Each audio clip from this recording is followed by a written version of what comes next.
Suka berbicara kotor dan kasar adalah dua cabang dari kemunafikan. Dua cabang dari kemunafikan. Jadi orang mukmin itu tidak banyak berbicara, tapi lebih banyak beraktivitas, ya, bereaksi, memberikan respon yang positif. Ada orang subhanallah ngomongnya banyak, tidak ada andilnya sama sekali. Polisi kalang kabut jagain lonte, iya.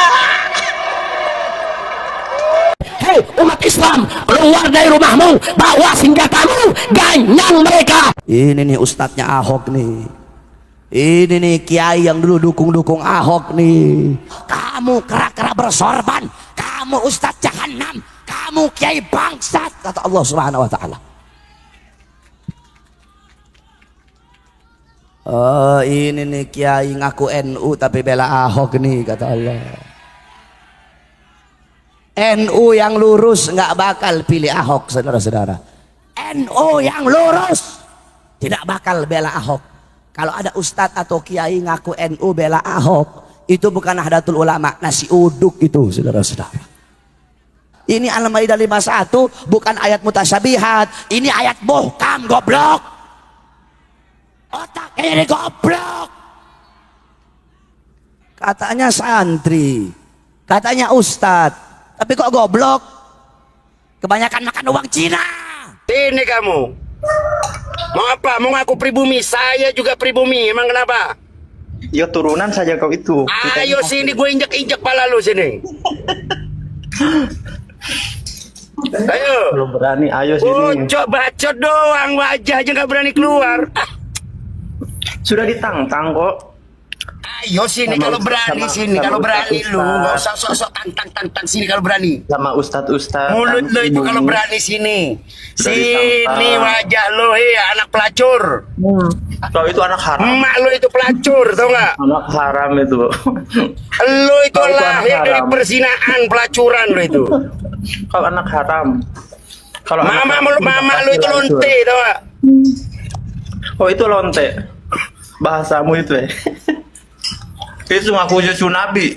Ngomong-ngomong orang yang Mama lu itu lonte, tau nggak? Lonte. Libi menghimbau kepada saudari Nikita Mirzani yang telah menghina, menyudutkan dan merendahkan imam besar kami Al-Habib Muhammad Rizik bin Hussein Shihab dengan sebutan tukang obat.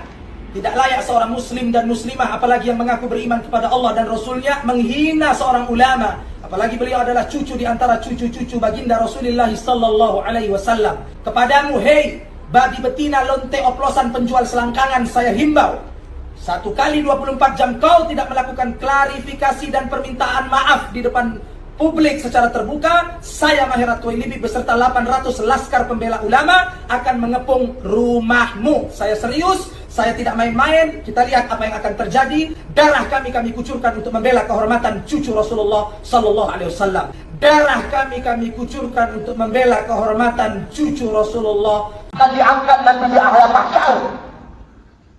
Akan diminta kembali.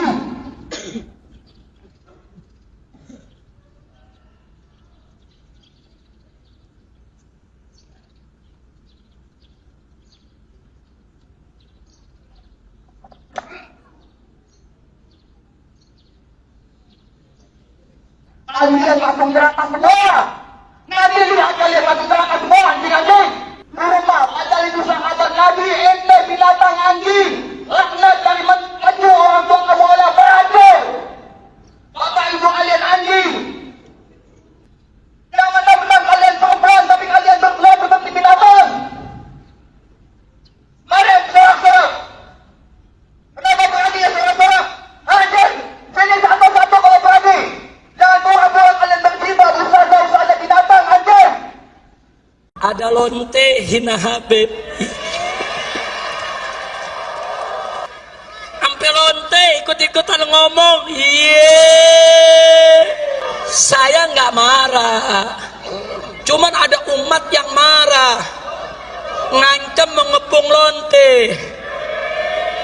Polisi kalang kabut jagain lonte. Iya.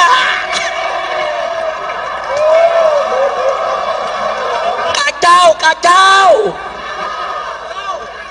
Lonte hina Habib digagak polisi. Ditangkap enggak? Dijagain,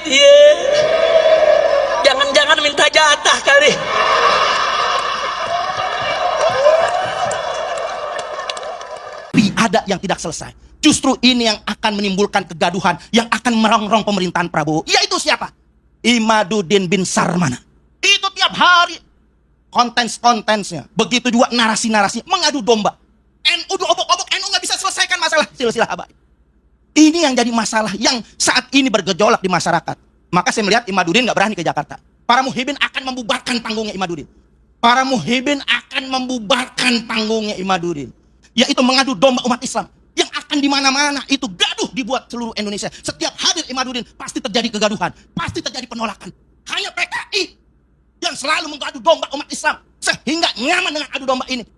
Hanya PKI yang selalu mengadu domba umat Islam sehingga nyaman dengan adu. Orang sesat dari dulu nggak ada ulama yang membatalkan nasabnya Ba'alawi. Gak ada ulama yang membatalkan nasabnya para habaib. Sekarang muncul Imad, muncul Abbas, Raja Dangdut ikut-ikutan. Yang mengajarkan kesesatan apa namanya? Orang kompak apa namanya? Ini Imad mengajarkan kesesatan, berarti Imad. Orang kompak Imad. Abbas Buntet mengajarkan kesesatan, berarti Abbas. Yang suka ngajak sesat apa namanya? Apa namanya? Nah ini Imad berarti, Abbas Buntet berarti, Roma Irama berarti setan. Setan. Ada kelompok menamakan diri pasukan berani mati Jokowi. Kita jangan usil, kita jangan ngeganggu, tapi jangan coba-coba bikin rusuh di Jakarta. Jangan coba-coba bakar-bakar halte, saudara. Saya minta dari malam hari ini semua umat Islam, saudara asah golok yang tajam. Saudara asah aja golok yang tajam. Hei umat Islam, keluar dari rumahmu, bawa senjatamu, ganyang mereka, habisi di mana saja berada, saudara. Takbir, takbir, takbir. Sallu ala Nabi. Krisis apa nggak krisis sekarang? Jangan pura-pura ente. Indonesia ini dijajah sama Belanda 350 tahun nggak punya utang. Indonesia ini dijajah sama Belanda 350 tahun nggak punya utang. Hebat nggak? Hebat nggak? Hebat nggak? Sebelumnya juga dijajah nggak punya utang. Diteruskan sama Jepang nggak punya utang. Datang lagi Belanda, datang lagi Inggris nggak punya utang. Datang lagi Belanda, datang lagi Inggris nggak punya utang. Tapi sekarang kok banyak utang nggak ada penjajahnya? Kok banyak utang nggak ada penjajahnya? Kok banyak utang nggak ada penjajahnya? Kok banyak utang nggak ada penjajahnya? Krisis sama nggak krisis? Jangan bodoh ente kalau bilang nggak krisis. Jangan bodoh ente kalau bilang nggak krisis. Silahkan tambahin, pokoknya mati hijau di sini. Nah kayak gitu. Kalau nambah nggak perlu sini nampal.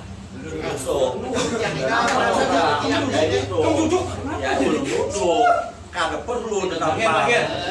Nah, kayak gitu. Jangan main tangan dan main HP dia. Jangan bener. Jangan janji Satan.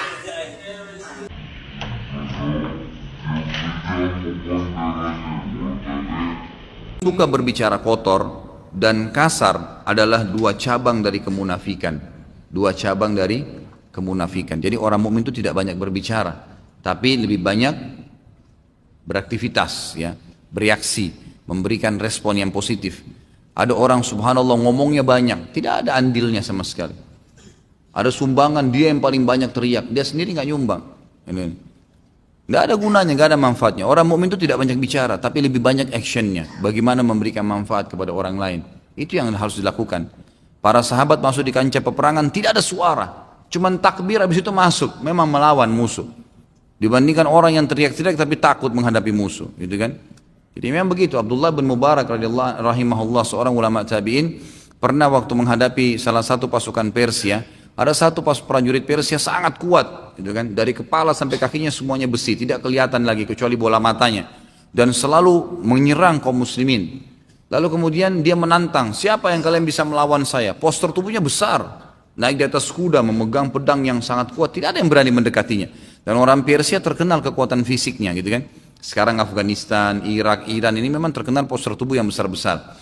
Maka keluarlah seseorang dari pasukan muslimin bercadar, laki-laki, ya, postur tubuhnya biasa standar, keluar menghendus pedangnya lalu menghadapi orang tersebut dalam duel yang sangat dahsyat, saking dahsyatnya duel mereka sampai debu bertebaran. Gak lama kemudian musuh tersebut berteriak dan meninggal, jatuh. Kaum muslimin semua bersorak-sorak. Ada orang muslim yang keluar dari pasukan postur tubuhnya jauh lebih kecil dari musuh tapi bisa mengalahkannya. Dan musuh pun kaget, tapi orang ini bercadar.